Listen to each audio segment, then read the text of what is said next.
Wel, pwy fyse meddwl ar ddiwedd mis Mehefin fydden ni gyd dal yn gwisgo'n locsys ledlu. Gorffennaf y cyntaf, ac mi fydd hi'n gyntaf i gymaint ohono ni, a'r rhan yn cenedl ni, allai ond eich diolch i chi am bopeth i chi'n gwneud am hysbrydoli ni, a'r rhan fwyaf o'n cenedl ni, allai ddiolch i chi am gadw ni yn Ewrop. Dwi'n credu ni wedi pasio gweud pob lwc erbyn hyn i chi, ond y chwarae nawr am fwy o goniant a fwy o le yn llyfrau hanes. Felly, peidwch cael eich ofni gan gwlad sy'n enwog am siocled a cwrw eitha od. Yr unig beth allai I ofyn yw unwaith eto, Gymru Anna?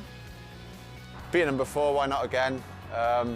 But no, it's been a massive achievement what you boys are doing out there in France, so long may it continue. Congrats and yeah, pob lwc.